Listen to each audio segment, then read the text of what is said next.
everybody. Hey, everybody. Hey, Welcome Maddie. to the show. Hi. We have a guest on tonight. Maddie's going to join us because me and her went turkey hunting this weekend, and she's part of the hunt and ended up getting one. We're going to talk about that. And Dan shot one this week, and things are rolling with turkey season this year for everybody, it seems like. She don't even get her own name. It's Josh and Maddie. Oh, yeah. I don't have an option for you can't put two names on. It's all one name. So anytime I have a guest in here, it always has to be. That's all right. I'm used to it. Yep. Been that way since we were. Hey, Maddie, how come it's not Maddie and Josh? Yeah, it's always Josh and Maddie. Yep. Alphabetical order, maybe. Something like that. I don't know. Have people been killing a bunch of turkeys in Wisconsin, Dan? Like, has it seemed like you guys, our numbers are up from like last year, or the year before? I don't know. It doesn't seem like there's a lot of turkeys out there, but they still seem a little bunched up. But they just started in my area in the last week or so. They're henned up in the morning, and around 9 or 10 o'clock, they're henless and they're out searching. Yeah. I've seen a lot of that. So I don't see any cruising like in the mornings. But like late morning, like 9, 10 o'clock, then you see these toms all over the place on their own, cruising all over the place. Right. In Indiana, the first few days here, we've killed just under 10,000 turkeys. And last year total, we killed 12,000. Wow. Yeah. So, I mean, this is just First weekend. Yeah, first weekend. So, I mean, that's not those numbers aren't from today either. So, I'm sure there's more birds killed today. So, we have one 200-acre farm. It's over 200 acres. It's a real big farm, and it lays out big, where they always allow me to turkey hunt. And it's a nice farm because you can drive around it and you can see all the spots where the turkeys when they fly down. Yeah. And I have not seen a turkey on that farm yet this year, and it's always loaded with them. Really? Yep. It may just it could be just an Indiana thing too. You know, we had a good spring, and then good winter, and a lot of them made it through and all that. So I don't know. There's a lot of them. Right where I'm at, the big thing is the rain levels. If I get a lot of flooding after they nest, I think they lose a lot of eggs. Yeah. Oh, yeah. Yeah. We had a real mild winter here this year. I don't remember it being too wet or anything. So I think Scott was saying the cicadas were a big thing. I guess we had like a bumper crop and cicadas last year, and that really gets them healthy and allows them to survive a little longer, or, through a harder winter. So I remember the talk on like the cicadas being crazy. And stuff, so. Yeah. We had like a crazy amount of cicadas here in southern Indiana. Yeah. But yeah, we're on track to kill a bunch of turkeys in Indiana this year. Yeah. A buddy of mine, he ended up coming and hunting one of the farms I can hunt.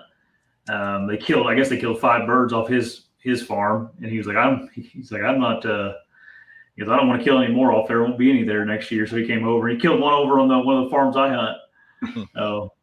His brother-in-law owns it, so he called him and see if he could come over there, and end up killing one over there. But sounds like someone we know, Tyler Witt. If he quit turkey hunting, our population would go up substantially.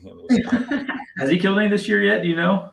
I haven't heard nothing. I haven't either. I'm sure he's been responsible for some kills, because I can't see him sitting back and not being involved in whether or not he's turkey hunting or not.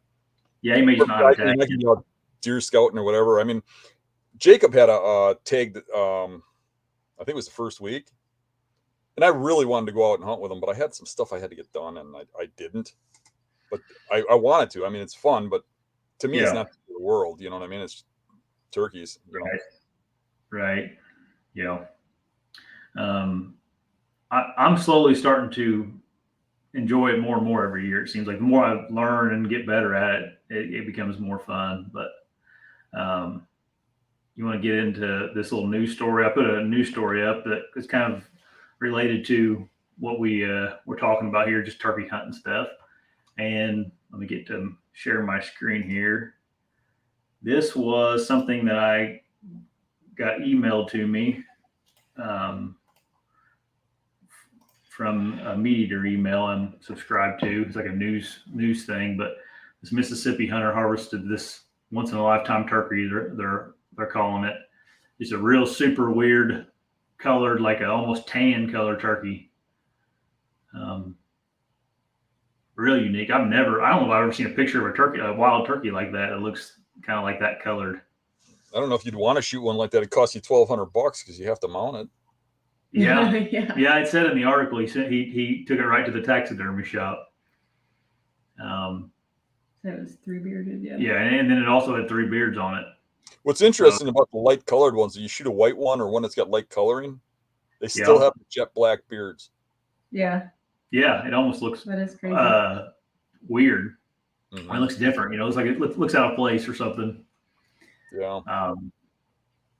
Have you seen, there's some, I guess Michael Waddell killed one of those oscillating or whatever they're called, those turkeys down there in Mexico. Have you seen them things, Dan? Those Mexican turkeys?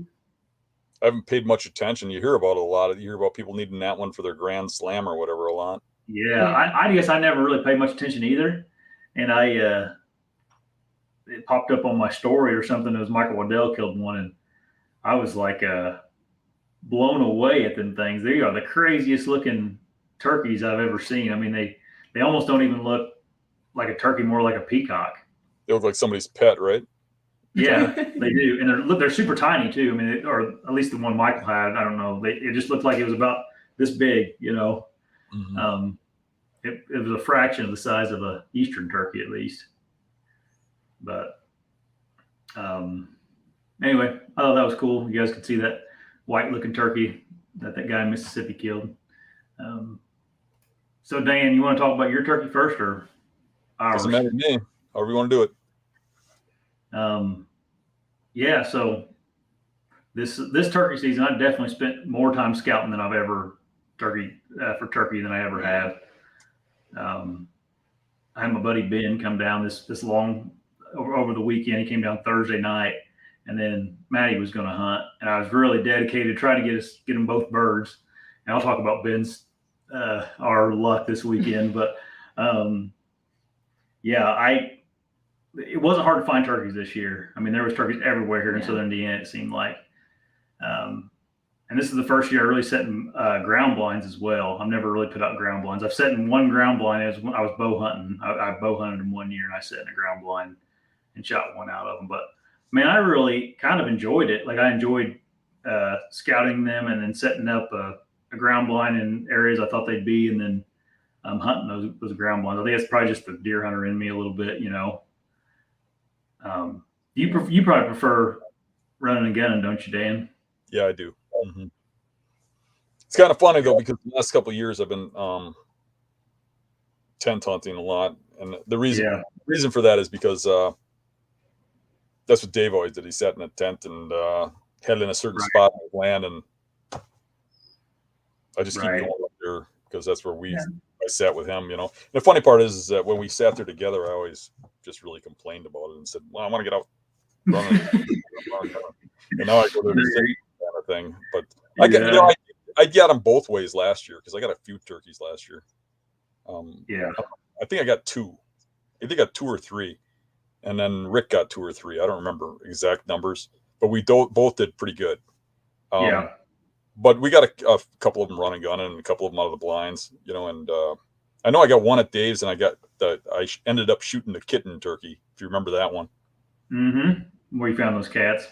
Yeah, they're cats now, and I still have them. Oh, really? Nobody ever came got any of them? You want me to put one in a box, mail it to you? Huck would love it. Yeah, he does like cats. Yeah. Anyway. Just one though, and preferably a male. Yeah, sure. Yeah. No thanks. Yeah. We had one cat, and our dog ended up killing it. Yeah. Mm-hmm. So, like, he killed it as soon as he found out there was a cat here. Jeez. It wasn't one of our dogs we have now. It was an outside dog. Yeah. He was Yeah. It survived like a day, and then they met in the barn and was not pretty, but I guess that's animals for you, right? Yeah. Anyway, me and Huck actually went out and set up some ground blinds, just a couple of them, and that evening before season, kind of took a drive, and there was turkeys out there in the field, by the ground blind, and they went up and roosted, and then me and Maddie got up that next day, and that video, I didn't catch it on camera, but that Jake that she shot like flew right down into over the top of the tent, like directly over the top of the tent, and then landed in the decoys. Yeah. I had the exact same thing happen with a hen, and really? I didn't catch it on video because I was looking straight ahead, and I never heard it coming or fly down or anything. It coasted right over me and landed at my decoy. Well, that's we had the camera because it spun its head around and eyeballed me, so I just sat there. Yeah. We had a bunch that we heard. We were listening to a bunch, gobbling stuff to the left of us, and so we were paying attention over there and never heard this one, and it came from like behind us and flew over top of us, and I was like, oh, there's one. And then once it turned around, you could tell it was a Jake or whatever. But we weren't expecting it to come from that direction, so it kind of surprised us. He was kind of spooky though. He was like putting on the, around the decoys. As soon as he landed, he started putting. Yeah. So I don't know. Scott told me sometimes if they can see the decoys from the tree, sometimes they can make them spooky, but just sometimes, he said, it's not a hard rule, like anything else. But I was asking, like, why was it putting? Like I thought, I don't know. Were you using the Tide weed blind? Yeah. Yeah. See, so was I, and I had an abnormal amount of them see me. Like, really? They just gave me looks where you could tell that they could see something not right. And you go outside, and there's no way they're seeing through that mesh. Yeah. But it is a lot lighter in there. Like when I was in the one that had the solid walls, no light came through. It was dark in there. It's like lit up in there. I don't know if you noticed that. Yeah. I think you could see my face, is what I think. Oh, yeah. I noticed that in your video, actually. I think I said something about that. I said, you can really see how much more light there is. Like when you were videoing inside the blind, you could see it. You know what I mean? Compared to the one when you and Dave were in it, it was just black in there. Yeah. Right. That is pretty nice. Like that. I wish they would have just, instead of making the whole thing that material, just put like the top half. And that way you're like, your legs and everything are see out above your head. Yeah. Mm-hmm. Yeah, then you don't need to look down. You're not looking at anything with your feet. It would be good if I had like one directional turkeys and I had that black. They got one wall that's black, and you put that wall against your back. Mm-hmm. But I had them coming from two different directions, so I got the back against like the trees, and I'm looking left and right. Yeah. But either way, I think too much light was getting into it. Mm-hmm. You spray paint the inside of it black, some of it for you. I don't know if that'll fix it because I think it's like holes, right? That's letting the light in. Yeah, that's true. I was thinking about that in there because a lot of times I'll wear like a black hoodie or something whenever I'm in a ground blind. And I was thinking about it in there. I'm like, I wonder if you should have on some camo or something to match that mesh or whatever you want to call that, see-through stuff. But that's what we wore. Yeah. Now my Jake that I shot did not care. I mean, we were freaking moving around. Yeah, he had to open another window and everything. He's also Jake, so that may have been part of it. But yeah, it flew. Her turkey flew right over top of us, landed in the decoys, and she did a really good job, like being patient and everything. I was even like, all right, shoot it, because I was putting. I was afraid it was gonna run off, and she took her time and smoked it. Probably because I don't know any different. I didn't know what putting is or whatever. Yeah. But I thought I was the anxious one of the two of us, and he is just, go shoot. And I'm like, okay, I will. Let me. I think I get more fired up when I'm with watching someone else do something than I do myself. And I think you can't hear it on the video, but I think I even said something like, okay, be quiet or calm down or something. Like before I put my headphones on and stuff. So I was like, okay, I'll do it. Like, that's what I've been like. I didn't say anything. But this turkey flies down our decoys, and she like reaches down and picks up her headphones, and she puts them on her head. I had them on my head. I forgot to put them like down. I was about to like shoot, and I was like, oh, I really don't want to shoot without these headphones on. But I didn't say anything. I let her. I mean, it's fine. It worked out. He was still in front of us, and I still had my light on him, or my whatever. I had a red light. Gun, Maddie. You what? What'd you use for a gun, Maddie? What did I use? It's a youth 20 gauge 870, and I put a red dot. Do what? What kind of shells?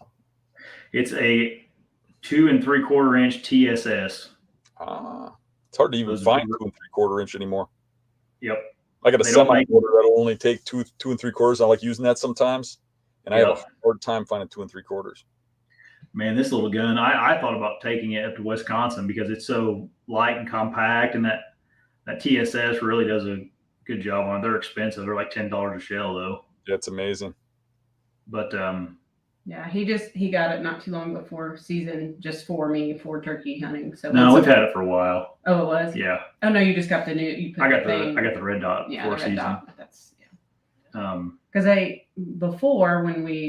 it's been a few years since I went with him, but I don't even know what you had me take then, but it was a different gun. It wasn't that one, but yeah, I don't remember either.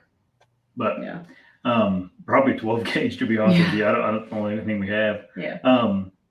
Have you ever messed around 410s, Dan?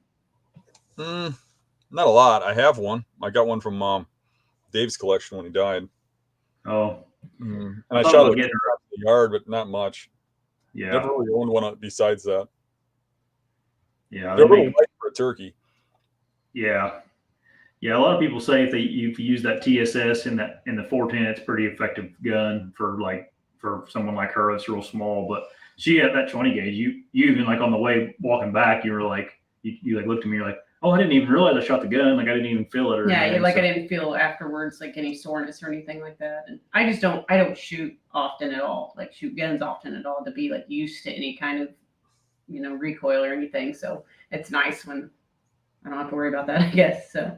But 2 3/4 inch 20 gauge doesn't kick very much. I think a 20 gauge and semi-automatic would be a really good gun for. If you use a youth gun, a lot of times those youth like single break is what people give kids, and they'll give light boned women or whatever. They'll give them a break action 12 gauge, right? Yeah. And they'll put a 3-inch shell in there or whatever, and it's a real light gun. Those light guns kick way worse than the heavy guns. Yeah. They're harder to maneuver. But a semi-automatic has a gas recoil. Yeah. So it doesn't kick as much, and it's a heavier gun. Right. It's a pain to carry, but if you got a strap on it, you know what I mean? Yeah. But if you put 2 3/4 in something like that, and I think a 20 gauge is a plenty effective gun. Oh yeah. Yeah. I bought a new gun this year. Oh, did you? Yeah, I got an old crappy 12 gauge that ain't meant for turkeys. Yeah. You usually got to shoot at them like 3 times. I've noticed that in some of your turkey videos. Yeah. So I went and bought a gun this year. I was really hoping to get Dave's gun. He left it for me, but there was a family dispute, and a brother-in-law stole the gun, won't give it back.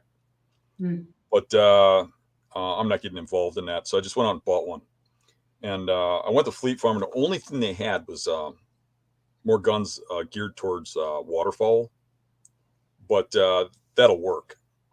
And I picked out a Benelli Nova.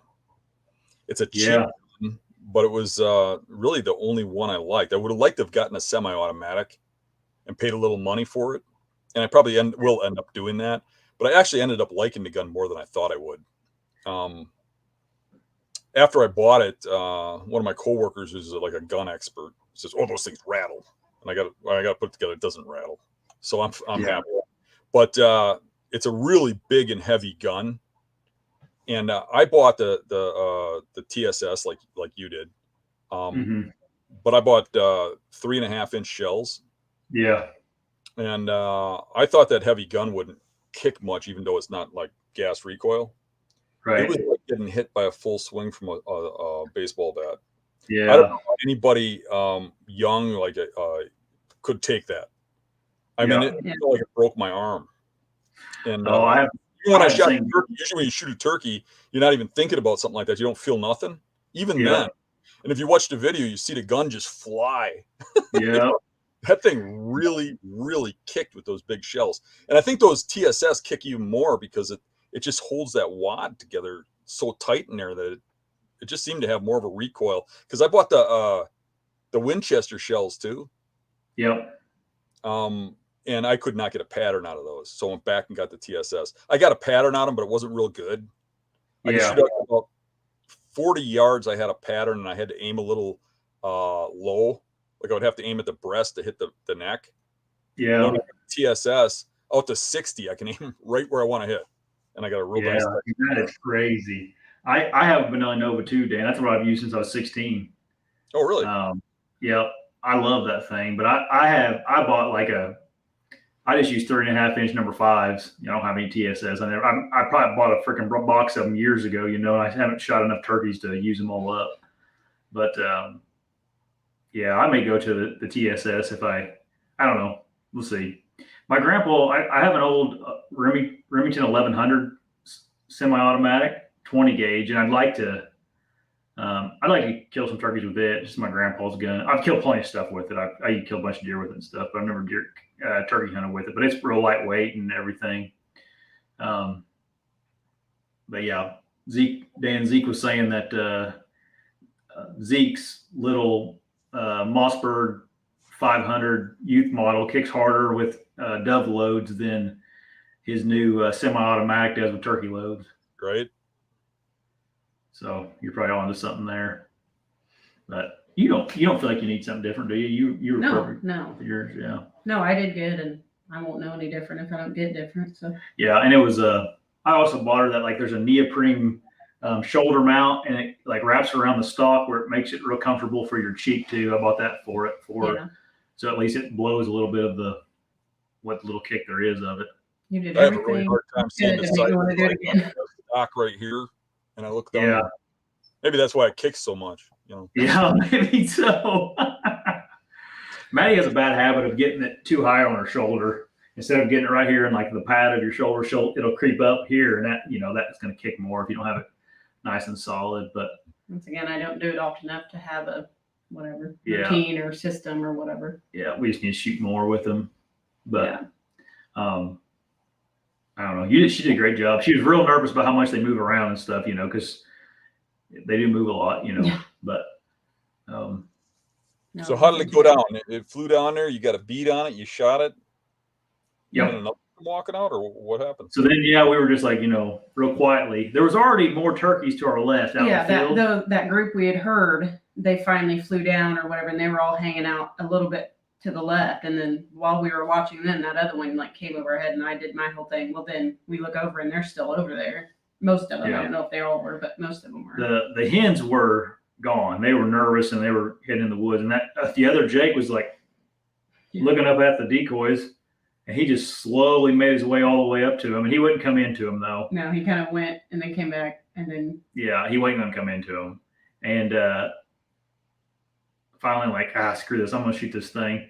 I have Ben coming, my buddy Ben coming this weekend, and then may go with my dad and stuff. And he wasn't going to come in, and so I was trying to get my gun out the side window of that tide weed blind I have, and I got it out there, and I could have shot him, but Maddie, it was like mostly closed, so the camera wasn't picking him up. The camera was focusing on the blind, and you couldn't see like through. And so I just said, get ready, and I just drove that thing open, and boom, and she was on him, thankfully. Yeah. He was pretty far away. I don't know how far he was, maybe 40 or 50 yards, but yeah, definitely farther than mine. Yep. But he dropped them. We were tagged out. By just after 7 or something. Yeah, she was at home. She was at home in time to get to work. Yeah. About the time she would usually wake up is whenever she would. We got home. And then on the way back, we were walking back, and she's like, I can see why people like this. This is fun. Yeah. I'm like, well, I said, so he always thought I would like turkey hunting. And we tried it a couple times, and it's okay and whatever. I've always told him, it's like, I just don't care about a turkey as much as a deer, as far as having one. But then like what I liked about doing, getting in the blind, even though I had to wake up early, which isn't usually one of my favorite things, is sitting there and like it was dead quiet. We get in there in the dark, it's dead quiet. And then you start hearing like the songbirds, and then you start hearing the turkey, like when you have turkeys close by, like roosted, hearing all of them, like communicate, and then watching them all fly down. Like that was all really cool. Cause I hadn't got to do that. Like we had hunted before where we're, I guess, running again, and we're walking around, which I do enjoy walking around. And, we've heard like a gobbler and we chase it or, go in its direction and that kind of thing. But I just thought it was cool to listen to all of them and like watch them all kind of do their thing. So, and it was nice. Have a relaxing time sitting in, that's the one thing I don't get out of the like run and gun is there's a relaxing time just sitting in the tent, just like kicking back. You're in a comfortable chair. I live in such a stressful life with everything going on around me. There's at times like that when you just sit there where you get to actually relax and think about things and stuff. And I told Ben that a little bit too with you guys got a young kid and everything else. And everything's hectic. Yeah. I told Ben we were sitting in a ground blind one evening, and I was really enjoying just being out there, and I said, I kind of like turkey hunting out in the ground blinds. I'll be honest with you. I said, I deer hunt so hard and so like it's physically grueling for me to deer hunt, like I love it. I mean, don't get me wrong. I'd much rather be doing that than turkey hunt. But I said, it's kind of nice just to like have something that I'm just like, I'm going to go sit in a ground blind in a freaking lawn chair and, and just enjoy being out there, not being, stressed about anything really. Did you ever see that DVD I did on turkey hunting? Yes. Running through thunderstorms and going through deep water and stuff we used to do when me and Dave used to go after them, run and gun. But I mean, it was nuts. It's a lot more relaxing in the tent. Well, even one of the times I'd been turkey hunting before, it was when I was pregnant with Huck. And we're walking around, and I mean, I get winded more when I'm pregnant. So same thing with this. That's why I was like kind of glad we were just sitting there, not walking around, because even the walk to the blind, it was a pretty far walk. It was an easy walk, but it was just far, and I was breathing heavy, and I'm like, oh, I'm glad I'm not having to do this and turkey hunt. But it was kind of nice. But I was getting annoyed by all the crap I had with me though, like carrying the decoys out there and stuff. That was the only thing that I was getting. And then camera gear, I had a tripod and I had 2 GoPros and all the decoys and then chairs and it's like, God, too much crap. Yeah. Decoys make a difference? They did for our hunt, I think. I mean, I don't know. I mean, on your hunt, did they make a difference? Yeah, for sure. So it was worth taking them out there. But I don't think that my Jake wouldn't have came in without decoys for sure. Now her turkey may have flew down right in front of us anyway. Yeah, we don't really know. The thing was we had a big open field, that if something could have came out, quarter mile from us and could have seen the decoys and came over. I also learned, Scott kind of gave me a breakdown of how to set up turkey decoys and all that. So I learned a little bit this year. Yeah, it was after that, but he was talking about setting up a Jake, like a Jake decoy to like my right, because the gobbler was roosted to my left, and then putting the hens in between where the gobbler was roosted and the Jake decoy. So that he's like, the gobbler will come down, he'll think those hens are going towards that Jake, and he'll make him mad, and he'll come over there then. Whereas if you reverse it, he's just gonna think they're coming his way, so that he's less likely to come into them. So just things that I don't know turkey behavior and never have learned any of that stuff. And it was this year I learned a lot in the very short amount of time I've been turkey hunting this year. But that was it. We were back home by 7:05, and I had them cleaned and checked in and cleaned by 8 o'clock. And they're in the freezer. You clean them different than I do. What do you do? You skin them, or what do you do? I breast them out, and then I skin out the legs, the back legs, and the back legs, their only legs, and I skin those. Yeah. Not the front legs or the middle legs. No, not the middle leg. We had enough time to throw the, I guess, one pair of the legs in the crock pot that morning and ate it that night. And yeah, we had tacos. They shredded up real nice. Oh man, they were good. Yeah, there you So go. every time I've tried cooking the legs, they get so tough I can't eat them. Are you saying you really? put them in a crock pot and just slow cook them? Yeah. Yeah, we covered about half of them with water and then put like taco seasonings in it and then cooked it all day on low. On low, yeah. And the bones just, I mean, you can pull the bones out of them and they fall off the. Yeah. I feel bad. I threw mine away. I've been doing that. I've been just breasting them for the last several years just because I had such a hard time with the legs. And I've heard a lot of people tell me you can't eat turkey legs, and I've tried, and if we roasted them or something, they get so hard. And yeah, don't roast them. Yeah, slow cook them.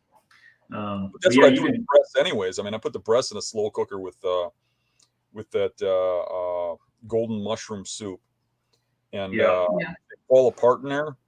And then we make turkey sandwiches at work. It's kind of like a tradition. I got a turkey somebody at work's waiting for their sandwiches. Yeah. But tacos would be cool. Yeah, it was good. And I mean, I put it on top of nachos the next day. It was good. Yeah, we ate the rest of them the next day. Really good. You any ticks on you this week, Dan? I didn't find one single tick. Myself down. Did you? Mm-hmm. Yeah, I guess we did too. But I still usually get one on you. People were talking about ticks in the I was going to send you a clip to play, but I decided not to because it kind of gives away where I was. Oh, I sprayed myself down with that spray, and me and Josh were laughing about we can either get killed by Lyme disease or the cancer the tick sprays give us. Oh yeah. Oh, you and Eric. Who'd I say? Josh. Oh. Sorry. I thought we had a conversation I didn't remember. That's honestly how I feel too, even with like mosquito repellent and stuff. I know that stuff is terrible, and it's like, what's more dangerous, a mosquito bite or the crap that's in there? But I, for some reason, am queen of getting in the little turkey tick like nests, and there will be thousands crawling up my legs, and I don't get the big ones on me as much, but those dang little turkey ticks or whatever they are. Seed ticks, they call them, I think. I went down to Missouri and I literally had thousands of them on me. And the guy says, well, you must have sat in a nest. And I'm like, a nest? That's exactly what because one time it was when I was turkey hunting, when we were turkey hunting, and I was pregnant with Huck. So we got a little worried. We didn't want to leave him on it. So we did end up leaving so I could like get them all taken off. And then another time was this last summer, and we were just doing a food plot or something, and I must have stepped in it or something, but they were all over, and we just took some tape and like lots of tape and was like sticking them all, you know what I mean, like wrapping it around our hands and getting them all off my pants and stuff. And they were millions of them or whatever, at least thousands. They were you gotta treat your clothes. It's better than spraying yourself. I say that, but I never do it. I always just spray myself down with cancer. Yeah, I'm sure there's issues with spraying yourself like that too, but it's like, I don't know, ticks are nasty little critters to me. But what about your hunt, Dan? I'll talk about my weekend here in a minute, but that was pretty much ours summed up in a podcast here. Me, I went out scouting pre-hand. Went looking for turkeys. I found a few.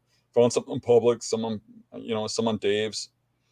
And the ones on Dave's looked pretty killable, and I kind of wanted to sit the blind. I kind of wanted to go run and gun too, but then I had an excuse. I told Jacob to go over by the ones I was hunting, and he really got into some even further back than where I was pointing them out. If he would have stayed where I told him to, he'd have killed one because they were there constantly, and every time he wasn't there, I'd see him over there. But he wanted to dive in deeper. And I said, there's turkeys all the way back. That was a really good area. And he went back in and found some down in the swamp, and he was tangling with them. I'm surprised he didn't get one because he had them really close a bunch of times. But I had those turkeys and some other turkeys. And I did end up going after one of those once or a couple times. But what I ended up doing was opening morning for me, which was last Wednesday. I went to Dave's farm, and you got to get there well before daylight, because if it's even gray light, they'll see you from the trees. It's all open. So I went there, got in the blind, which I had set up like 3 or 4 days earlier. And I got in there, and at daylight, I could hear them gobbling, but they sounded like they're ways off. They sounded like they're further back than the roost trees. But the roost trees are quite a ways from me. And I took the binoculars. I couldn't see any birds roosted. But after a while, it sounded like they came in the field, and I got glimpses of them. They came out on one side. Some hens came over the hill. They didn't. They came out the other side a little bit, and then they never came over. And I thought they left, and it got to be like late morning, and I thought, well, I'll go run and gunning. So I got out of the blind and went back to the truck, and I drive down the street, and they're all just on the other side of the hill, right where they flew down to. They're still there, and like kind of coming towards my blind. So I raced back over there, got in the blind, and like a maniac, and a lot of breath. I get in the blind, I get all set up, and I get ready, and then 3 bucks come walking out next to me. And obviously nervous. I think they got downwind of me, which was the other side of me, and smelled me. Right. Walking nervous, and they get like beside me, and they're flinging their heads around, and then they decide to run back and forth, and then they decide they're going to run straight across the field and right through the turkeys. And then at that point, I gave up, and the turkeys were gone, and I left. And then I went running gunning, and I ended up going after a couple turkeys, and I thought I was going to have a blast with the running gun, and I just couldn't get into it. I really couldn't. It's just not the same as it used to be in the old days, running with Dave and all that kind of stuff. When you're doing it yourself, something wasn't there. And I kind of lost the will, to me, I want to be out there for more than just to kill things, So I gave up, and then went back and sat in the blind for a while, and watched the turkeys a little longer. They came out and went back in, kind of thing. And the next morning I got there before daylight again, went to the same blind, and this time they were gobbling right on the edge where they're supposed to be. Put the binoculars up, I could see them in the trees. I could make out I think I made out 3 different toms up in the trees that I could see, but it's quite a distance. But with the binoculars, those Maven binoculars are awesome. I was just getting ready to ask you. I thought you were using your Mavens, weren't you? Yeah. Dude, they are like. Oh no, Josh turned me on to those. They're just incredible binoculars. I broke my last pair. Would that last me like 6 months? Yeah. Then, I was whining about it, and you got a hold of Mavens, and it told me, and then I got a hold of a pair, and they're awesome. Yeah. They've been taking a beating. Yeah, so, I think they're expensive, but man, they are. My buddy has a really expensive pair from a different brand, and they're the exact same price. But I was using his a little bit this weekend, and just like, and then I grab mine and be like, man, these things are crazy. These Mavens. Yeah, they're crystal clear for me. Yeah. I mean, unless I just got a really good pair, but they're crystal clear, and no, mine are too. Great. I mean, they get thrown around like everything else I got, and they just take abuse. My dad has a pair too now. He got some. Cool. Anyway. You guys use smaller ones than me, though. I like the giant ones. Yeah, I got the 10 by. The 10 by 50s are actually pretty compact. Yeah, not too bad. These were really huge. Mm-hmm. But yeah, a lot of times I can see movement. I can't even tell it's a turkey, and I can tell it's not only a turkey but a tom or a hen, or see detail when you're looking at a distance. So, anyways, the next morning I got out there. I could see them in the roost. They flew down, and I just waited and waited and waited, and they stayed behind the hill for a long time. And then some hens came over, and then a little after the hens, they came following. You saw the fans start coming over the hill, and it was 4 toms and 4 hens. So 3 of the toms go off to my left, which is one route that goes into Dave's farm from the neighbors along this grass, where they stay about 150, 200 yards from me. And there's one route where they come within feet of the blind. Mm-hmm. One of them's coming my way with a hen, and the other 3 are following the other hens the other way. And the hen that's with this one that's coming towards me, it seemed to be the biggest tom of the group. I thought, I'm going to kill this one because I know where the hen's going. From glassing and stuff, I know she's got a nest in the grass about 100 yards from me, and she's heading to that. And when she goes in there and lays down, he's going to lose her, and I'll call him over. So I just give him a call here or there, let him follow her, and then she gets into the grass ahead of him and was like trying to lose him, running ahead of him. And then she gets into the grass and he starts looking around like lost. So I call to him and he turns around and runs over by the other toms.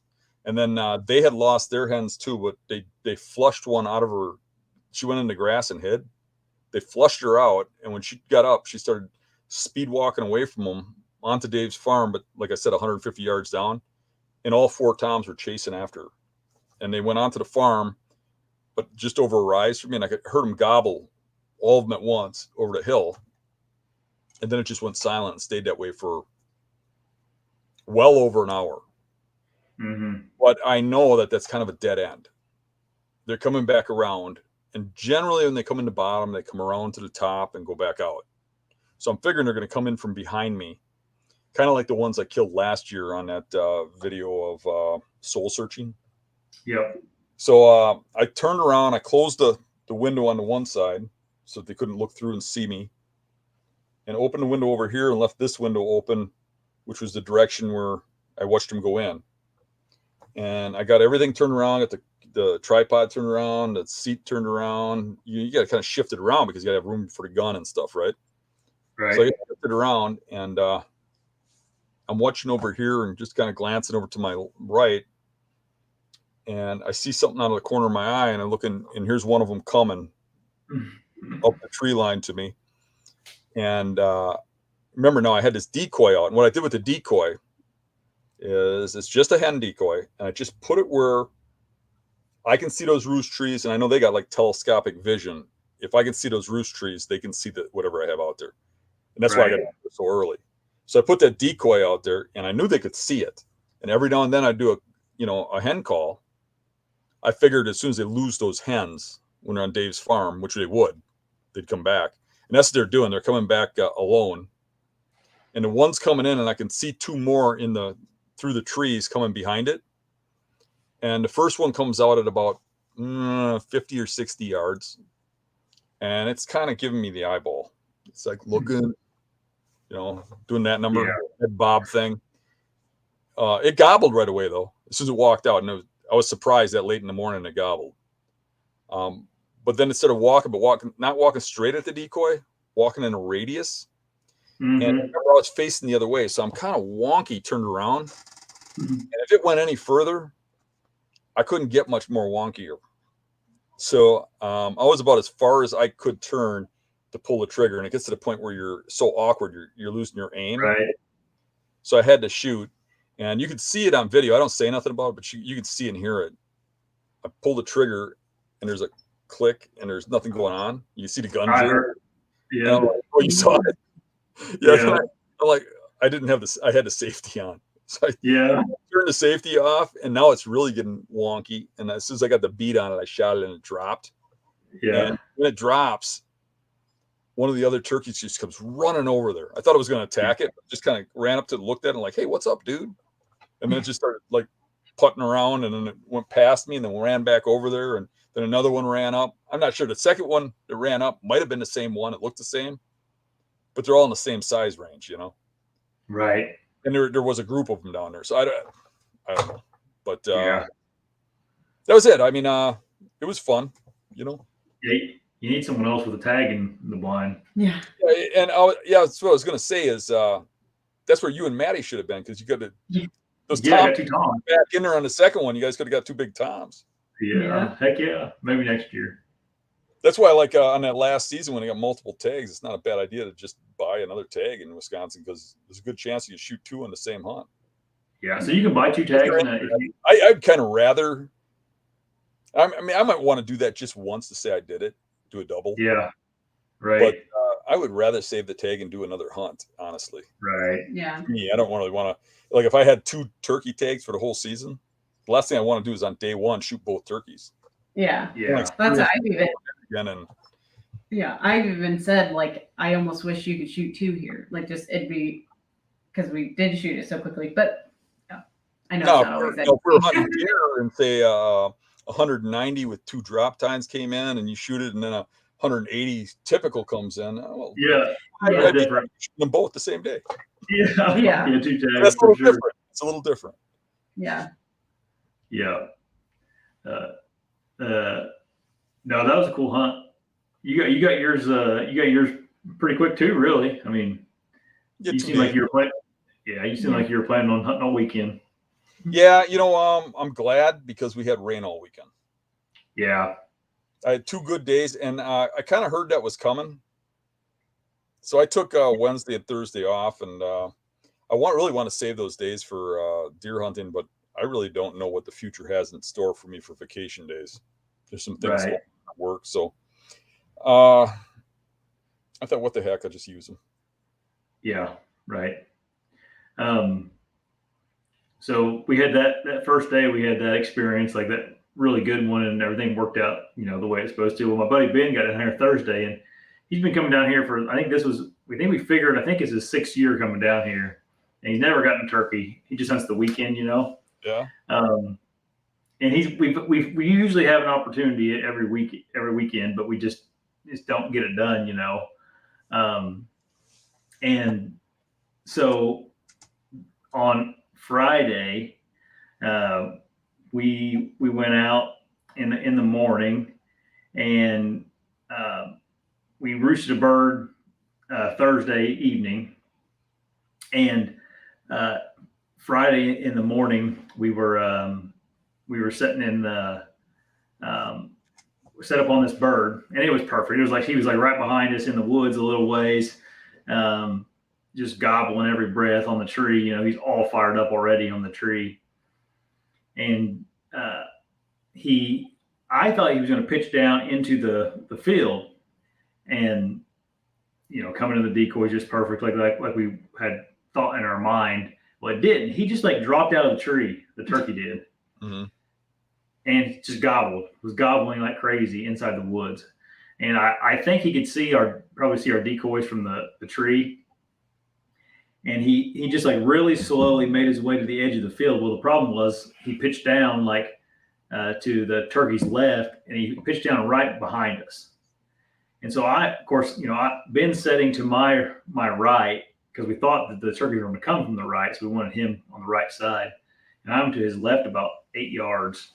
And I'm sitting there, and you know how it is, Dan. You're sitting there in the morning, not in a ground blind. We were just in against some trees and some bushes, and you're like, your freaking legs are both your legs are asleep, and your butt's asleep, and you get to that point when you're sitting on the ground. And so I'm sitting there all like hunched over in this bush, and this Tom comes like slowly strutting in, gobbling to like 20 yards straight behind us. Like we are directly between the decoys and this Tom, and Ben can't see it, and he's like facing he's facing out in the field, and he can hear everything going on behind us, and I just happened to be sitting crooked where I could watch the Tom, and I'm sitting there, I'm like, if he would just turn around, he could shoot this thing. I mean, he's like 15 yards from us now, this Tom just strutting in the woods. And he actually jumped up on a log and was sitting there strutting on the log. It was pretty neat. That's cool. I haven't looked at the footage to see if I got it, because I was set up to go this way, so I just like turned the camera towards him. I couldn't look in the viewfinder. But anyway, so I'm like, of course we have face masks on, and I'm like, Ben's looking at me, but he can't look anywhere past me to go look back in the woods. And I'm like, he's right here, and he can't hear me. He just like, you can just see in his eyes, he can't hear me. He's like just kind of like looking at me funny. And I'm like, he's right here, and he just keeps staring at the decoys and like looking at me through the side of his eyes, and I'm like, turn around and shoot it.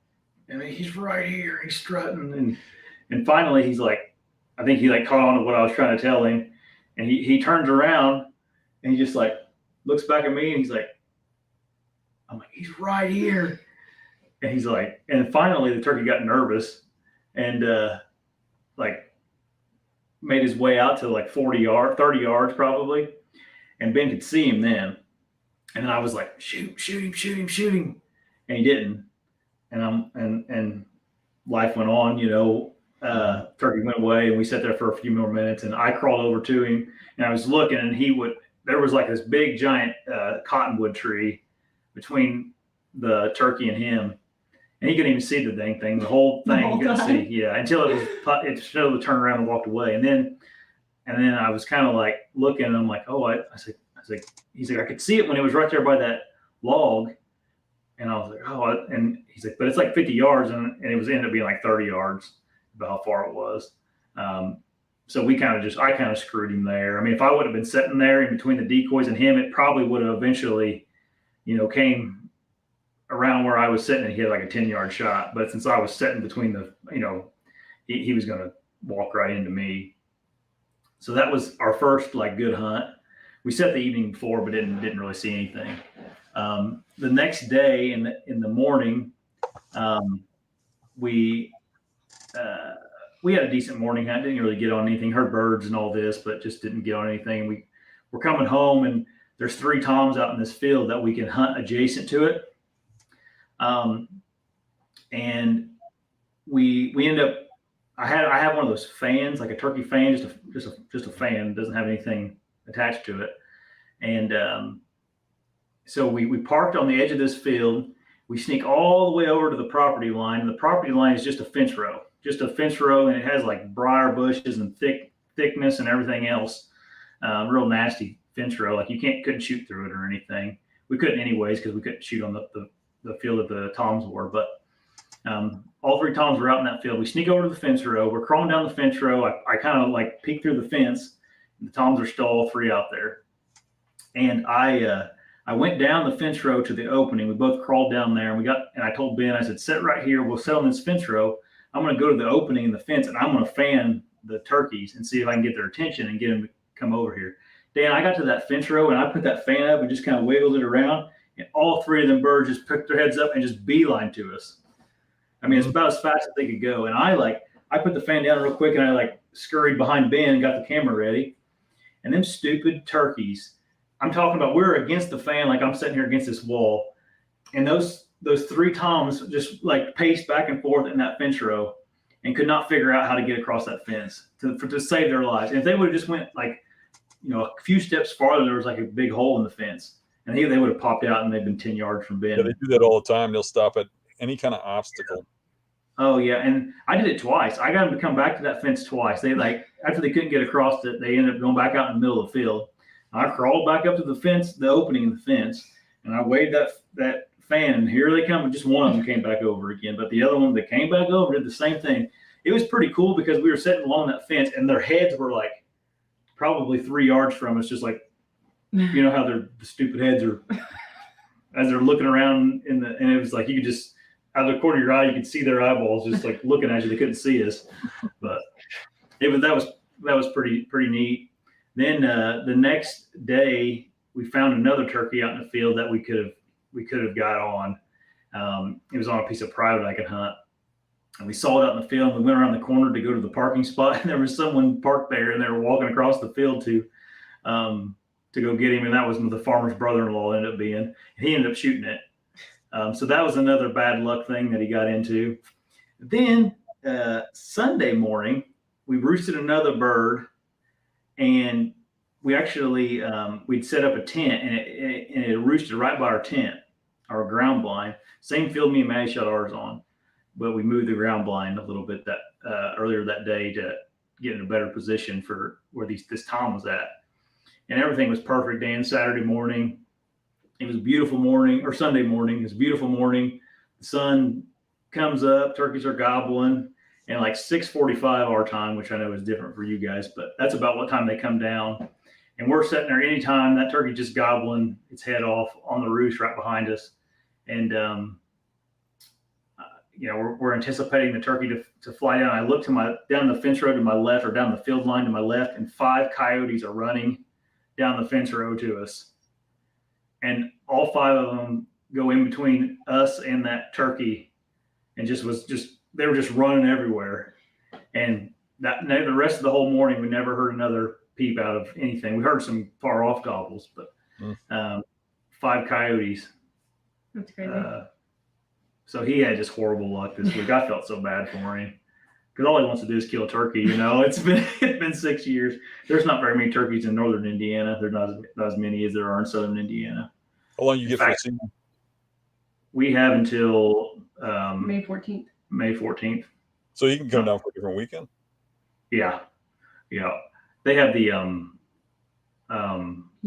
public land up there. Actually, you got a draw to hunt on some of it up there. You can't even hunt it. Just not a lot of birds. Not as many as there are down in southern Indiana. But it was a blast, man. I love hunting with him and buddies, and it was fun. I obviously wanted him to get one, but at the same time, it was pretty fun just hunting all weekend, Yeah, if you would have got one the first day or whatever, he would have. Yeah, we were actually just going to go fishing. Yeah, so he would have found something. That would have been fine. We'd have found something to do. Yeah. But it was fun. I was hoping he would just get one this morning, and then that'd be a capper to a perfect weekend. But we'll see. My dad's been kicking around going a little bit here and there, so I'm hoping maybe me and him can go try to get one. Do you do any blasting? Do you try to locate them? And yeah, because they seem to have pretty good patterns. Yeah, for sure. And that's what we were doing this weekend. Is like my dad would, while me and Ben were out hunting in the evenings or something, Dad would go and drive roads and look for toms out in fields that we could hunt. And it was real effective. I mean, for morning hunts, I loved it. Yeah. And I'm not saying anything that most turkey hunters don't know. I'm just fairly new at this kind of stuff, so it was fun. My funnest hunts were always driving around looking at them. Yeah. Watching them, seeing what direction they're going, and then driving around and trying to circle in on them and cut them off, and then call them the direction they want to go. Yeah. Mm-hmm. That's how we killed most of our turkeys over the years. I mean, you kill a few the traditional way from the roost, and in the evening, instead of trying to circle around them if it's late evening, you just watch where they're going, and then you figure out where they're roosting. And right. But even like right now, the turkeys we're finding roosted want nothing to do with your calls, your decoys, or anything. They're already on the hens, and they're going down and they're hanging with those hens. But right around 9 or 10 o'clock, they seem to be leaving those hens, and then they're out wandering, and then they're killable. Yeah. I have seen, though, that if you're sitting there on a roost, they see your decoys, they hear you calling, and they leave and go the other way. If you just wait long enough, when those hens hang up on them, they end up coming back. Yeah. Yeah. Yeah. I almost wish I had another tag just to go because I learned so much, the last hunt with Ben. Mm-hmm. That's whenever I was like consulting with Scott and other buddies that are turkey hunters, and I'm like, okay, I get that. I understand. That makes sense. Well, if your dad goes, you can. Yeah. Talk him into going. Yeah. Are you doing Wisconsin this year? Yeah. So you got another year. 17. Yeah. And I'm ready. I'm excited. I think so. We're talking about it. He may be hunting some private, but I think we'll be in the same area, and I'll be hunting public. So we'll be at least around the same area. You don't have my zone, do you? You what? You don't have my zone, right? You're in a different one. No, I'm out west. Yeah. That's too bad. We got a few areas over here. Yeah. Yeah. It'll be fun either way. I'm looking forward to it. Then we go on vacation that next week. Sometime after that. Yeah. Yeah. No. All right, let's get to some comments, Dan. We talked about turkeys for an hour. I can't believe that. First one, Elizabeth, thanks for the donation. We appreciate it. She said, speaking of turkey numbers, just count 26 out in a 100-acre field. There were probably 40 deer with them. Dang. Nice. Yeah, they grouped up. I'm always pretty baffled when I drive through like Wisconsin, the number of deer you guys have that come out in the fields and stuff whenever they're in the wintertime or whenever you're out and about. It's like, man, you guys got a lot of deer. Your numbers are compared to us, Yeah, you guys got good quality, but you don't have near the numbers. Yep. It's like everybody, after Elizabeth said that, proceeded to ask her for a location of those turkeys. Get the coordinates on those. Yeah. Coordinates of the. Can you send me a coordinates of the where all the turkeys are? Yeah. I want the coordinates if it's like a blonde one, like that guy shot in the news article. Yeah, no kidding. I want the cords. People are asking me for best Indiana Hoosier National turkey hunting tip. I'm just the wrong person to ask, man. I'm sorry. I'm not. I've only killed a handful of turkeys. You know, I've killed some in the Hoosier, but I was just I had someone that knew what they were doing with me, and you definitely haven't got them all figured out. There's a bunch in there, though. Yeah, I mean, there's a bunch in there. I think what I got told was you want to stay high in those hills. Try not to call them down. They don't like to come down. They can see better to coming down and stuff, and makes them nervous. Unless you guys, I guess you got some decoys out or something. But if you can call them up the ridge, it's they're more apt to come all the way closer to you. Back in the old days, when I first started hunting, I hunted bigger woods like that and hilly woods, and I would travel to where I hunted, so I didn't know the roost. If you know the roost, you know what to do. Yeah, so sure. I'm asking, I'm assuming they don't know where they're roosting. If I didn't know where the turkeys were, the way I would get on them is just cover a lot of ground.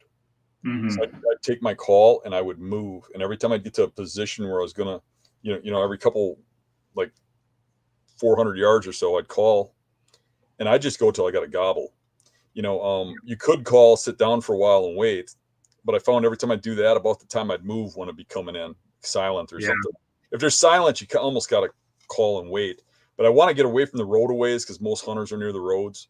But if you get out on those ridges and you go a distance down those ridges and you call every now and then, sooner or later you're going to hit a turkey that's in a mood that's going to answer you. Yeah. And then it's a killable bird. Yeah. I think some of that stuff. Just putting miles on. Yeah. Some of that stuff you were talking about earlier, like, keeping on them until 9, 10, 11 o'clock. That's, if you get one to gobble, then you could probably get one fired up to come in. Even if you're walking on that ridge and you find a whole bunch of turkey sign, well, they don't really go that far. They're coming through at some point. Yeah. Sometime during the day they're coming through. You can come back to that spot the next day and just sit there the whole day. Or when you find this stuff, you can sit down and just wait till dark. They come through there at some point in time, and it's during daylight if they're leaving sign. So if there's a bunch of fresh scratchings, fresh droppings, if you find a bunch of feathers, underneath potential roost trees, if you get a good eye for it, you can tell what a roost tree is. Yep. Stan asked if, Maddie, what's your favorite crock pot meal? Mainly deer crock pot. We do roast, and we do, I put a roast in there and then do carrots, potatoes, and I like to use the Lipton onion soup mix. I'll put 1 or 2 of those in there with some water, and usually some A1 and whatever seasonings I like, and the slow and slow all day. So that's the main one. But honestly, we use it in, chili with burger and spaghetti with burger, stir fry, all of the things you can do with beef steak and burger. We do it with deer. So, but crock pot wise, probably just roast is our most common that we do with our deer meat. Do you ever put broth, like chicken or turkey broth in instead of water? Yeah, we've done it. We usually have bone broth that we make. We just haven't made it this year. We made make our own, and I'll use that too. But just depends on what I have. Usually we save the bones from a deer and we'll cut them all up into small pieces and roast them or boil them you boil them all day with a bunch of vegetables, and it makes a real nice broth to use. Yeah, like a stock or whatever. Yep. Stock. Yeah, I guess it's called stock. But yeah. Permethrin is the chemical used in Sawyer, so that's what people are saying for the ticks. You can buy permethrin in ag form. I don't know what you call it, but I don't know if that's good for you or not, so don't take my advice on that. But there is gargle and I'll leave you alone for 6 years. 6 years, yeah. You probably die, but they'll leave you alone. Probably spray your clothes, not your skin. I would definitely follow the label instructions, is what I would say. Not listen to me. Not gargle. Joking, people, don't gargle with it. Yeah, these are just jokes. Yep. They're talking about Lyme disease now, and Carol has Lyme's, right? Yeah. From a tick. And I got the bullseye from one once. So that means I got Lyme's disease, but I took the duration of the certain type of penicillin you're supposed to take until it went away. Yep. Let's see here. I think we got to most of the questions here. I'm scrolling down.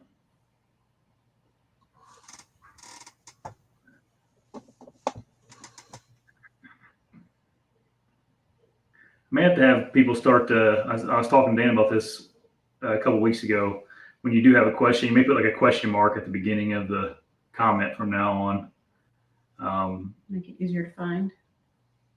Yep. That way I can see them a little better. It might be a good method to keep me from having big, long, awkward silences in the show. Bill's wondering, maybe, I don't know, Dan, you may know or may not know about this. If turkeys have eyesight like chickens, chickens have one eye for far and one for near sighting. I have no idea, but I do remember hearing something about them having telescopic eyesight, and I believe that. Yeah. Because you see them so far away, you can hardly even see them, and they take off running. I mean, even in camouflage, I just believe they could see you blink or anything. You almost have to wear a face covering if you're exposed at all. Yeah. That's why people like the tents so much, the black, dark tents, is because you can hide in the shadows and they can't see you. But if you're sitting against a tree, you can't even move. If they're in eyesight, you can't even move. You have to be ready. You have to have a gun up on your knees, be ready to shoot. And that's where I like your friend, if you're going to turn around to shoot, you better, right when you have to turn around, Yeah. Yeah. Yeah, I screwed him, more ways than one on that. Yeah, I should have just let it play out, but I was trying to help him because I was afraid I was going to spook the turkey, you know. Having sat with you, I know you get excited too. It's crazy. Yeah.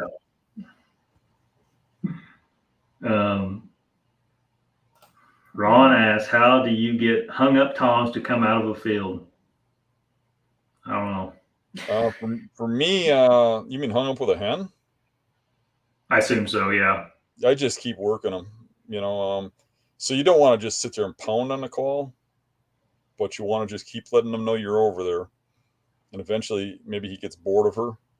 I can remember one that I got, you know, when we do this run and gun, and if we didn't have a lot of turkeys to go, you know, if we had a lot of turkeys, we'd go look for one that's alone, right?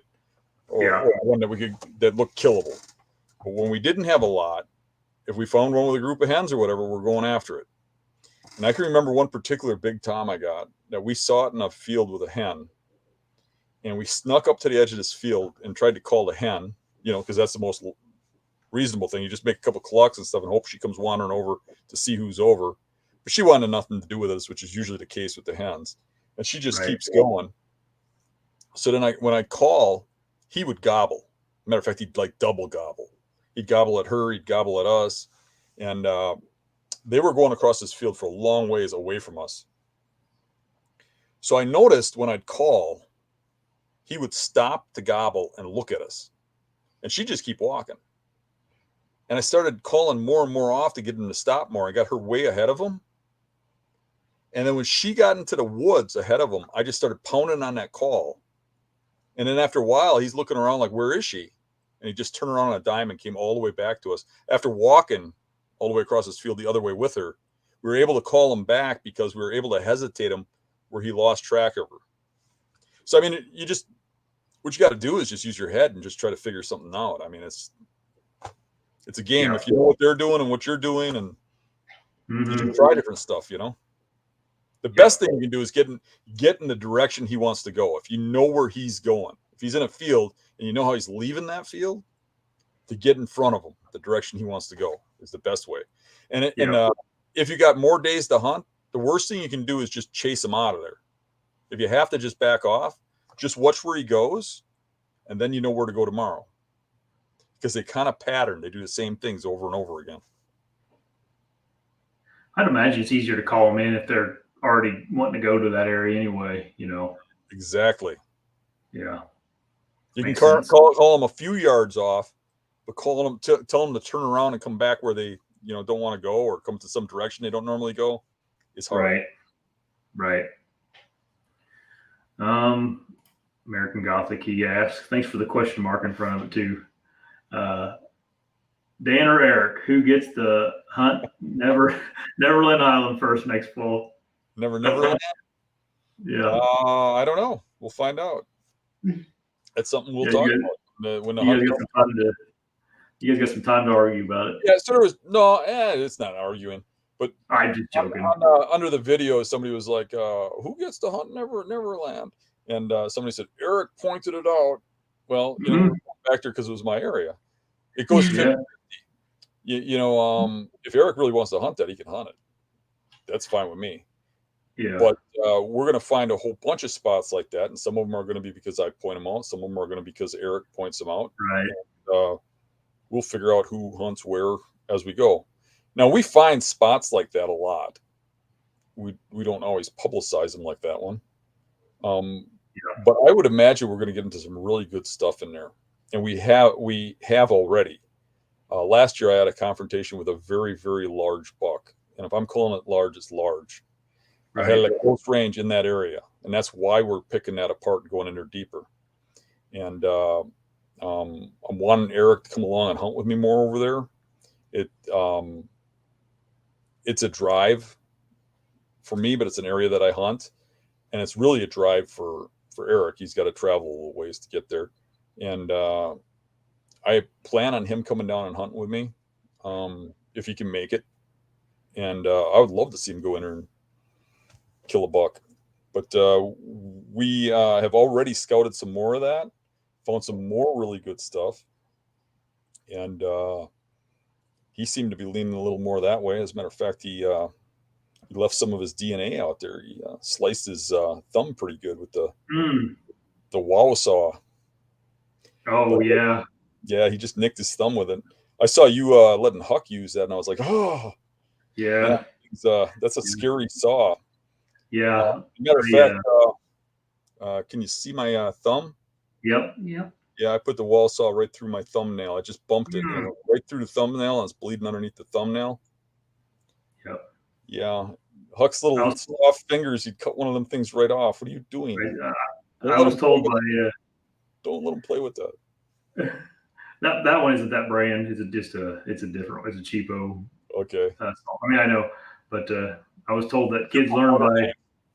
Do what? Give them a butter knife. Yeah. I was told by someone that kids learn by doing dangerous things carefully. Understood. So I was sitting there watching or helping him solve for the... I didn't take that lesson. I learned how to do dangerous things dangerously. Yeah. Oh, all right. I got a few more questions coming in here. Dan and Josh, what decoys would you recommend, and do you use a hen on Jake or just hen? I think it all depends on the mood of the tom or whatever. I don't really like using decoys, but if I'm in a blind, sometimes I'll use one. I used one this time because I knew the toms could see me from the tree and I wanted them to come over.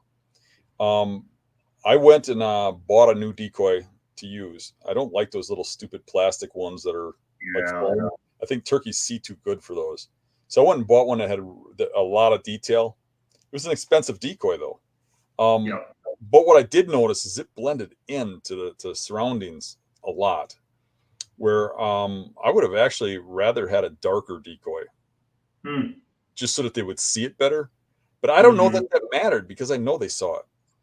Yeah, they probably can see it, their vision, But I think the ideal setup is having a Jake behind a hen, like he's going behind her, like he wants to breed her.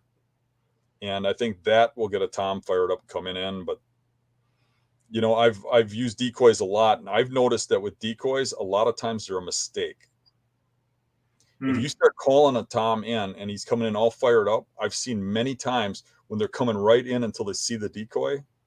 And then they stop at a distance and strut back and forth trying to make the decoy come in. Where if you had no decoy, they would have went right to you.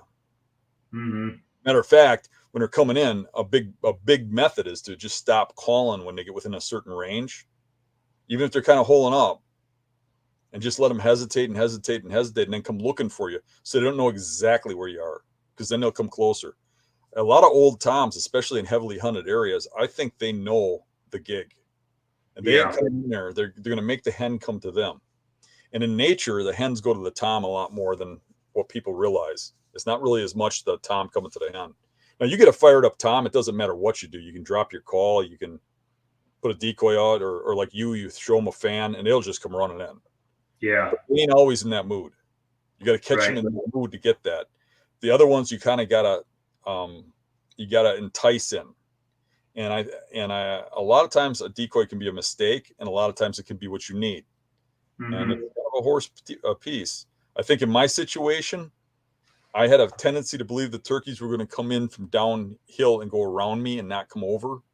And I just thought a decoy there with all the hens that have been moving around up there, if they see the hen up there, because there's been a lot of hens there, like glassed hens in that spot from the road. If I put a hen there, they see the hen, I figured eventually they'd come around, and they did. And I purposely didn't overcall. I just called once in a while. Yeah. You don't know what the brand the decoy was you had, do you, Dan? That nice one you bought? Oh, I can't remember. What it was. It was a decoy, though. I think it was like 90. Yeah, I have some Avian X ones that are really realistic. And then Scott was telling me that DSD, I think, makes good ones, and Higdon or something like that. Mm-hmm. But you pay a lot for good decoys. Mm-hmm. They're expensive. But turkey meat is expensive. Those tacos you had were high priced. Yeah, we could have went and bought that taco meat for the price of just the shell that I shot it with. I actually, it's not like I'm doing bad money wise, and I went in and I looked at those shells. I'm like, screw that. Went and bought Winchester. Yeah, I know. And I couldn't hold the pattern, so I was like, all right. I went and bought them. I shoot one into the target, and I'm like, okay, that's what I need. The only reason I bought them was because they were 2 3/4 inch, and they still had, the knockdown power that I was looking for. I'm sure there's other 2 3/4 inch shells that would have worked. I just didn't. That would seem like my best option for Maddie. I heard you underquote them earlier. You said they were $10 a shell. They're way over $10 a shell for what I paid. Oh, really? Mine were 48. Like $80 for 5. How much? Over $80. Jesus. No, mine was $48 for a box of 5. It was almost the price of my high priced decoy. Which is just a plastic. Maybe I'm just getting old and cheap and don't understand prices no more, because everything's like that. I did buy mine quite a while ago. I didn't wait till turkey season to buy them. Mm. But either way, I guess there's probably more to a 3.5 inch versus that little 20 gauge 2 3/4. Maybe it is a lot more. All right, one more here, I think. Maybe not. There's a few more questions here. Elizabeth says, do you find that turkeys almost always pattern the way does pattern? Doe pattern? Like come out in the field a certain way and stuff? I think I kind of get what she's saying, maybe. Like maybe they come out in the fields of the same area that like a group of does would or something like that. Well, the toms, to me, seem more predictable than the hens. Hmm. I don't know what you're seeing, but I see the toms strut the same areas. I see them walk the same areas. Like I was telling Dave's going to come over and take over for me. And Wednesday, he's got a tag. And I told him the toms are going to come down the grass line. They're going to go up into Dave's, circle around, and come back past you from behind on Dave's. And it's because they do that all the time. But every time I see the hens go out there, they do something different. They just come out, wander around, and feed. They'll go to the same areas and stuff, but they're moving around a lot more, just kind of looking for food all over the place, which I think that toms kind of do too when they're not breeding. But when they're breeding, they got this like strut area. They got, they follow this pattern. They go out to these same places. I mean, they'll follow the hens around and they'll end up in odd places, but they seem a lot more patternable than a hen. They do seem to follow patterns pretty well. Matter of fact, when we were running gunning back in the old days, me and Dave, I mean, we went through these years where we'd drive around and we'd hunt the same properties and same spots over and over again. And there weren't a lot of turkeys, and you'd have certain spots where you'd see turkeys. And what we found out is when you'd shoot that turkey, there wouldn't be a turkey there anymore. It was like that whole time that was the same turkey, maybe even for a couple of years. You shoot this big tom, and all of a sudden there ain't a turkey there the next year. And it's like every year there's a turkey, and you realize it's been the same turkey. You know what I mean? They just show up in the same spots. They got a pattern. Yeah. All right. That's all the questions. That's it? Wow. Yeah. We've been on here for almost an hour and a half, so that's about normal. I thought we'd get more questions for Maddie. No. Oh. It's all right with me. I don't know a whole lot. Thanks for getting on. It was fun to have you on. Yeah. I like the experience. I like that first-time hunter. Not first-time hunter. I know you hunted a lot, but that first turkey and stuff, that's kind of just a cool experience and stuff. And yeah, it was fun. I almost feel like we didn't touch on it enough. Yeah. No, just, I don't know, had a good time with Josh. I mean, just fun going out there, the two of us, and doing all that. And, I mean, just kind of joking around about stuff too. It's just fun. Yep. It's yeah. good bonding. I think I got there's things about me that people like on the show. And I think what people really like about Josh on the show, and certainly what I like about him, is the family aspect that he brings to the show. Like, he's always got Huck involved. He's getting you involved. And I just love that family atmosphere, because I think that's great for the audience to see, because I want other people to involve their families in the hunting and stuff too, because that's the way it should be. That whole old school macho man hunter thing is gone. Yeah. People need to include their families, and it's really I hate the aspect of like guys that go out drinking with guys and stuff like that, and they leave the wives at home or whatever and try to control them and stuff, where this is something you can do that's wholesome and the whole family can get involved and stuff. And I just love the atmosphere you guys got. It kind of reminds me of my childhood. You don't see that up here no more. Like when I go down and visit you, it's like an old time family. Yeah. You guys are living like my parents did when they were your age. When I was a kid, everybody would come over and hunt and stuff. And like, you got friends and stuff that come over, and you put on a meal and stuff, and it's just a cool atmosphere. So I love the whole aspect of what you bring to the table as a family atmosphere. Yeah, thanks, Dan. That means a lot. Yeah, it's I don't know. It's not really anything we can think about. It's just I don't know. Kind of always been a part of our relationship, though, too. Well, that's why it's great. It's because it's natural. You're not trying to put on a show or play a character. Yeah. That's what's great about it. Mm-hmm. Well, and I remember actually one of the first times I don't know, and this may seem cheesy or something, but one of the first times I went turkey hunting with Josh, he got so excited over just hearing this gobble. Like, you couldn't see the turkey or anything, just hearing the gobble, and just seeing him get that excited about something like he couldn't even see. And turkey isn't number one for him, like deer hunting is. So like seeing him get that lit up about a turkey, I was like, okay, I get it now. Like after that, I was like, all right, yeah, I get why you're so like gung ho about this. Like, and I don't know, how could you not support it after that? So that's, yeah. Yep. Do you want to talk about your first time like killing turkey or anything? Or I guess we kind of covered it, but was it what you expected, or was it? I mean, it was quick. It was quick, but it was fun. I mean, but the memory of that hunt won't be shooting the turkey. It's gonna be everything. Like I said, like the whole time, it was just fun. Like being out there with you, and like the fact that it just like flew in over her head. Like it was just a neat way, and like hearing all the birds in the morning, like I said, that was just cool. Yeah, the shot is such a tiny part of it. Exactly. It's true with everything, really. Yeah. How was it like getting your first deer, Maddie?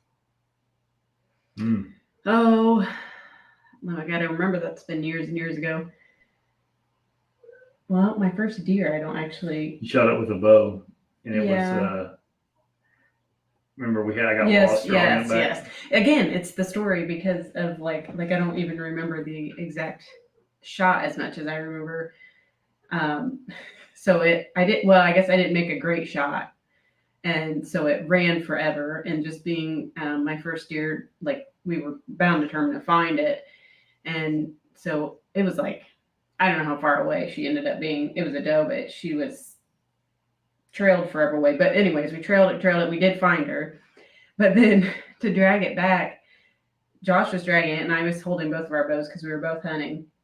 So like he's dragging it by himself. And pre cell phone Onyx, all that stuff. It was. And he's dragging it, and I'm just following him, expecting he knows where he's going. And then he comes up to this fence, and he's like, "What in the world?" He's like, "He goes, "Let me hop this and go." He goes, "There's a road up here. Let me go see." So then he goes, and he's like, we're all the way around wherever we were at. I drug it the wrong way. All the way around this. And then I think we did have phones or whatever, but you could just, so you called your mom to come pick us up on that road, not where like we were dropped off. And then like after the fact, so of course this is when we're like dating and stuff. But I just assume he knew directions there in that area better. But I was like, well, I wondered when you started dragging it, you were going the opposite way of when we came in. Like he goes, I thought I drug her the same way we like came up on her. I'm like, oh no, I just assumed you knew like a shortcut or something. So I didn't say anything. So I'm sitting there like thinking, oh, this must be easier. And I was like, man, I knew we tracked her a long way, but so that like that whole story, I guess I remember even more than shooting her. I don't know. Yeah.